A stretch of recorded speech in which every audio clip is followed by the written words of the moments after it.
Imagine sitting alone in your room, in the dark.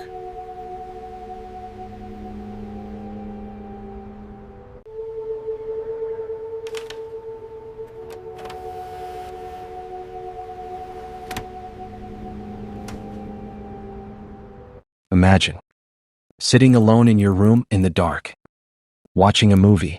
Your entire focus is locked on the screen, but you have absolutely no idea that the director behind that screen is playing a dangerous mind game with your brain, a psychological experiment that is slowly driving you crazy. The year is 1999, when mastermind director David Fincher made Fight Club. He hit a massive deception right in front of the American audience's eyes, one that your conscious mind couldn't even process. Within the first 20 minutes of the movie, just the first 20 minutes, a stranger flashes onto your screen and vanishes before you can even blink. He appears for just 1/24th of a second. That is literally one single frame.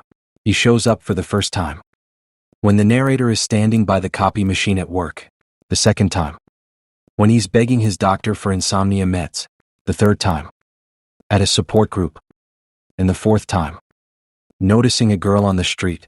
People sitting in theaters couldn't understand why their heart rates were suddenly spiking. They were feeling deeply uncomfortable. This wasn't a technical glitch with the projector. This was the biggest subliminal message in Hollywood history.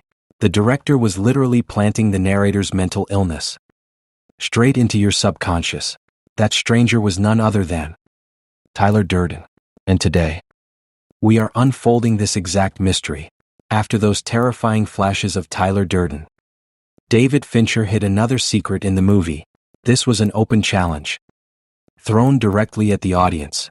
Fincher wanted to target American consumerism, a society completely enslaved by corporate giants, and to prove his point, he hid a Starbucks coffee cup in every single scene of the movie. Yes, every single scene.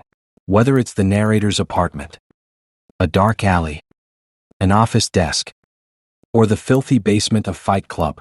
If you pause the movie and search deep into the background, you will find that famous green logo cup lying around somewhere. At first, people thought this was just an internet theory, but later, David Fincher himself admitted that he intentionally placed a Starbucks cup in every scene. He said, "In major American cities, you can't look anywhere without seeing a Starbucks. So why not in my movie?" It wasn't a coincidence. It was a psychological experiment, reminding the audience that we too have become prisoners of this materialistic world. But the biggest deception of the movie surfaces when the first major plot twist hits, and believe it or not, this one tiny clue revealed the climax half an hour early. An iconic scene comes halfway through the film, where the narrator's apartment gets destroyed in a mysterious blast. Left homeless, he stands at a public payphone on a dark, rainy night, calling Tyler Durden. Tyler doesn't pick up, and the narrator hangs up, discouraged. But a split second later, that phone starts ringing back. The narrator picks up, and Tyler's voice is on the other end. On your first watch, this seems like a perfectly normal scene, but if you pause the screen right there and zoomed in on the tiny white sticker stuck on that payphone, your mind would be blown. That sticker clearly read, "This phone does not accept incoming calls," meaning it was physically impossible for anyone to call that public phone back. This was the absolute biggest and clearest hint in the entire movie, that there was no call from the other side. There was no Tyler Durden. The narrator's fractured mind was ringing its own phone, and he was just talking to himself. If you think that payphone illusion was the ultimate twist, David Fincher hid one more thing at the very end. A detail that attacks your mind visually. Throughout the entire movie, you probably never noticed one crucial thing. In this 2-hour-long film, what is the main character's name? What is Edward Norton's character actually called? The movie ends, but not a single person, not even once, mentions his real name. Even in the credits, he is listed simply as the narrator.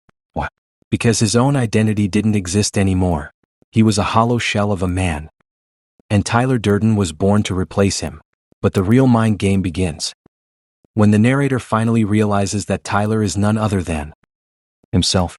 If you watch the final scenes very closely, the moment the narrator accepts this reality, his clothes, and the way he talks, completely shift into Tyler Durden.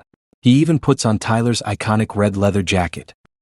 The exact same jacket he looked at, with hatred the entire movie, without saying a word. The director was visually showing us that Tyler didn't die. He completely took over the narrator's body. But do you want to know the darkest truth of this entire story? At the very end, the narrator shoots himself in the mouth to erase Tyler Durden forever. We are led to believe that Tyler is dead, and the narrator won. But psychologists and film theorists believe that this was just another illusion. Tyler Durden was the part of the narrator's brain that could never lose. Shooting himself was actually Tyler's ultimate master plan, making the narrator believe he is finally free, while in reality, Tyler is now permanently settled deep inside his subconscious. Now, a question for you. If you had to live in a world where your true identity was completely lost, would you choose to live your boring everyday life? Or would you unleash your own inner Tyler Durden? Let me know your thoughts in the comments. And if you love this mind game by David Fincher, don't forget to like this video and subscribe to the channel, because the next mystery is going to be even darker. See you in the next video.